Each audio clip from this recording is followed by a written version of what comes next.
ભરૂચમાં ચોમાસાની શરૂઆત સાથે જ તંત્રના પ્રી મોન્સૂન કામગીરીના મોટા દાવાઓની પોલ ખુલી ગઈ છે। દહેજ બાયપાસ રોડ પર શેરપુરા નજીકનો સર્વિસ રોડ ધોવાઈ જતા ઠેર ઠેર મસમોટા ખાડા પડી ગયા છે। રસ્તા પરથી આ ગંભીર બેદરકારીના કારણે નાના વાહનો ખાડામાં પટકાયા હતા, તો મોટા વાહનોને પણ અકસ્માતની ભય સતાવી રહ્યો છે।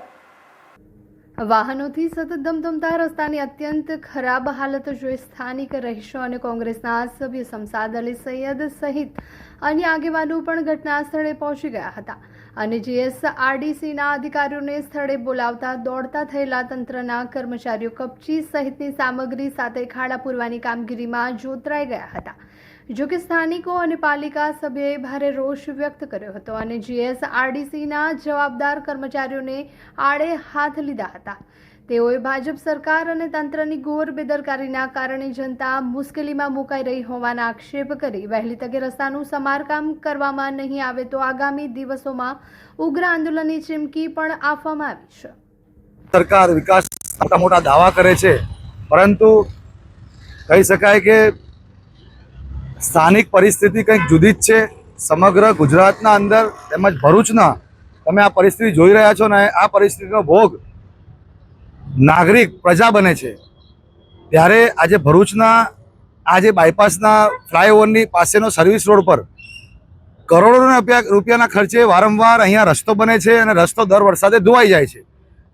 ગુજરાત સરકારનું સૌથી ભ્રષ્ટ ખાતું હોય તો એ છે જીએસઆરડીસી।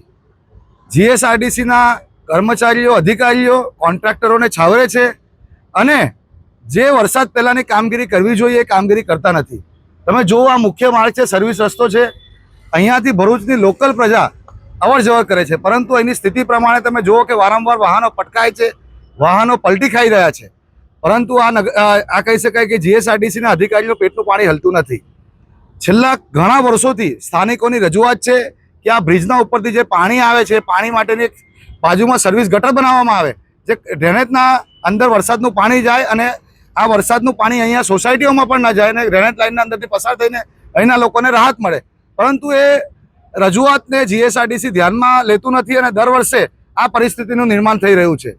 એટલે હું ખાસ તો ભાજપના કેન્દ્રીય મંત્રી નીતિન ગડકરી અને પીએમને કહેવા માંગીશ કે તમે જે રીતે સ્પેસ ટેકનોલોજીના રસ્તા બનાવવાની વાતો કરો છો કે ભારતના રસ્તા સ્પેસ ટેકનોલોજીના રસ્તા છે, દુબઈના પ્રિન્સે નીતિન ગડકરીને ત્યાંના રોડ રસ્તા બનાવવા માટે બોલાવેલા છે। તમે આવા કહી શકો છો વાહિયાત પ્રચારો કરો છો અને અહીંની પરિસ્થિતિ આજે કંઈક જુદી જ છે।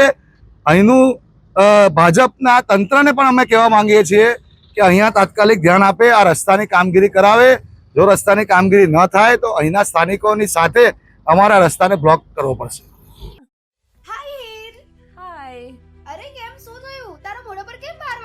અરે જવા દે ને, કેટલી મહેનત કરીને મમ્મી માટે ડિનર સેટ લાવી અને મમ્મી કહે કે નકરું પ્લાસ્ટિક લઈને આવી છે, હવે એક્સચેન્જ કરાવીને સ્ટીલનું ડિનર સેટ લાવવા કહે છે। હા તો એમાં શું થયું, સ્ટીલનું લઈ આવો। અરે જવા દે ને, ક્યાંથી સ્ટીલનું લાવું? આજકાલ સ્ટીલના વાસણો ક્યાં સારા મળે છે? કાં તો એ કટાઈ જાય, ફાટી જાય કે છેલ્લે કઈ નહીં તો વળી જાય।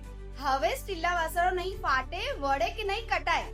ભરૂચમાં સ્ટીલની કોઈ પણ વસ્તુ ખરીદવી હોય તો ભરૂચનું માત્ર એક જ સ્થળ, વર્ષોથી વિશ્વાસપાત્ર નર્મદા ઇન્ડસ્ટ્રી। વાવ, આ તો બહુ હેવી અને સારી ક્વોલિટીનું સ્ટીલ લાગે છે, પણ આ બધી વસ્તુઓ પર ડિસ્કાઉન્ટ મળશે ખરું?